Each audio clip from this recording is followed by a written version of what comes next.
Hi hello friends. நாம் இன்றைக்கி இந்த வீடியோவில் கல்ஃபில் ஆயில் அண்ட் கேஸ் ரெஃபைனரியில் வேலை செய்கிற என்னோடய டே விளாகை பற்றி தான் பார்க்க போகிறோம். நான் இல்லை, கல்ஃபில் ஆயில் அண்ட் கேஸ் ரெஃபைனரியில் வேலை பார்க்குற எல்லாருடைய லைஃப்புமே இந்த வீடியோவில் என்ன இருக்குதோ அதுதான் நடந்துகிட்டு இருக்குது. அது ஊர்லேருந்து பார்க்குறவங்களுக்கு ஏதோ சாதாரணமாக தெரியலாம், ஆனால் இங்கே தனியாக இருக்கிறவங்களுக்கு தான் அதோட வழி தெரியும். வாங்க வீடியோவை பார்ப்போம். காலையிலே அலாரம் அடிக்க ஆரம்பித்ததுலேருந்து என்னடா இது வாழ்க்கைன்னு தான் காலையிலேயே ஆரம்பிக்கும். அப்படி ஆரம்பித்த ஒரு ப்ரஷ் எடுத்துகிட்டு அப்படியே போயிட்டு ப்ரஷ் பண்ணி முடிச்சுட்டு அப்படியே ஃபேஸ் வாஷ் பண்ணிவிட்டு ரூமுக்கு கவரால் தூக்கி மாட்டிக்கிட்டு கிளம்ப வேண்டியதான். இந்த ப்ராசஸ் இதோட முடிஞ்சான்னா இல்லை, அதுக்கப்புறம் டோக்கன் எடுத்துகிட்டு டிஃபன் பாக்ஸ் எடுத்துகிட்டு இந்த உப்பும் இல்லாத உரைப்பும் இல்லாத சாப்பாடை அப்படியே வாங்கிட்டு கிளம்பணும். இதில் என்னென்னா, இந்த சாப்பாடு நைட்டு 2 மணிக்கே, அதாவது விடிய காலையில் 2 மணிக்கே செஞ்சுருப்பாங்க. அதை எடுத்துகிட்டு போகணும். அதை நம்ம சாப்பிட வேண்டிய டைம் 12 மணி. அதுக்கு முன்னாடி அந்த சோறு வேத்துட்டுனா ஒன்றுமே பண்ண முடியாது. அன்னைக்கு மதியம் பட்னி தான். வேலை பார்க்க கம்பெனியில் இப்படி இருக்குது, ஆனால் வேற கம்பெனியில் இப்படி இருக்காது. அந்தந்த டைமுக்கு அந்தந்த டைம் சாப்பாடு வந்துடும் அங்கே ஆட்டோமேட்டிக்காக. அதுக்கப்புறம் அப்படியே ரூமுக்கு டிஃபன் பாக்ஸை தூக்கி பேக்குக்குள்ளே சொருகிட்டு அப்படியே கிளம்பி போக வேண்டியதான். இதுக்கே டைம் ஆயிரும். அப்படி டைம் ஆன பிறகு நானும் ஓடி லிஃப்ட்டை அமுக்குனா லிஃப்ட் ஒர்க் ஆகாது.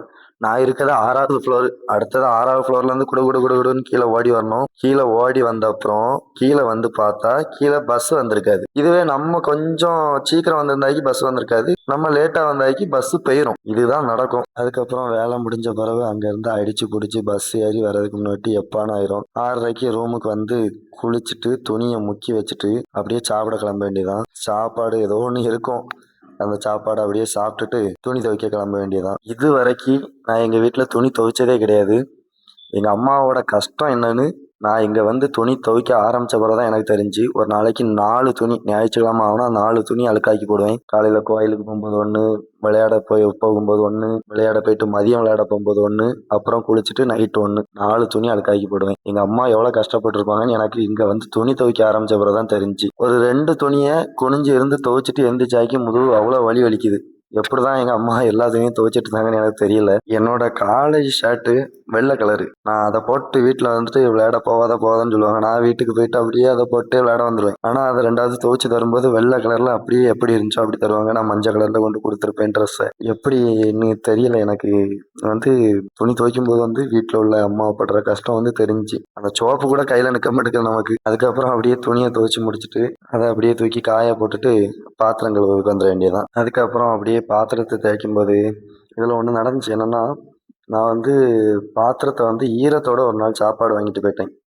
ஈரத்தோட சாப்பாடு வாங்கிட்டு போயிட்டு அங்கே கொண்டு போனால் சாப்பாடு வேத்துட்டு. அப்போ நான் யோசித்தேன், இப்போ சாப்பாடு வேத்துட்டு அப்போ நம்ம ஈரத்தோட வாங்கிட்டு வந்தது தான் காரணமாக இருக்கும் அப்படின்ட்டு. நான் காலேஜுக்கு போகும்போது எங்கள் அம்மா பாத்திரத்தை காலையில் தேய்ப்பாங்க. தேய்ச்சி ஃபேன் போட்டு ஃபேனில் காய வச்சுருப்பாங்க. அம்மா ஏன் அப்படின்னு கேட்டாக்கி, இப்போ ஈரத்தோட வச்சாக்கி சாப்பாடு கெட்டு போயிடும் அப்படின்னு சொல்லிட்டு சொன்னாங்க.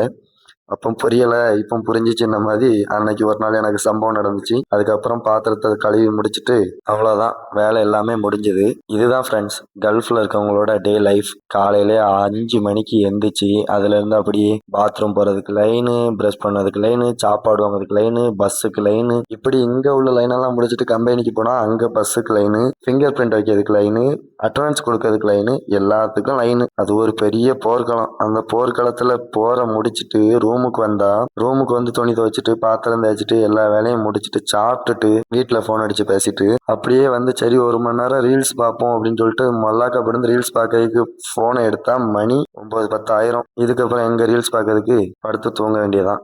5 மணி நேரம் 6 மணி நேரம் தூக்கம். இதான் கல்ஃபில் இருக்க என்னோட டே லைஃப். 28,000 ரூபா சம்பளத்துக்கு ஊரு, ஃபேமிலி, ஃப்ரெண்ட்ஸு எல்லாத்தையும் விட்டுட்டு பல்லாயிரம் கணக்கு கிலோமீட்டர் தாண்டி இங்கே இருக்கிறது தான் வெளிநாட்டு வாழ்க்கை. இதுக்கு பேர் ஒரு வாழ்க்கையா அப்படின்னு சொல்லிட்டு அப்பப்போ தோணும். அது எல்லாத்தையும் தாண்டி சரி நமக்கு பின்னாடி நம்ம ஃபேமிலி இருக்கு அப்படின்னு சொல்லிட்டு நம்ம ஃபேமிலிக்காக கண்ணை மூடிட்டு இருப்போம். இதுதான் ஃப்ரெண்ட்ஸ் கல்ஃப் லைஃப். இதை பற்றி நீங்கள் என்ன நினைக்கிறீங்கன்னு கமெண்டில் சொல்லுங்கள். இந்த வீடியோ பிடிச்சிருந்தா ஒரு லைக் பண்ணுங்கள்.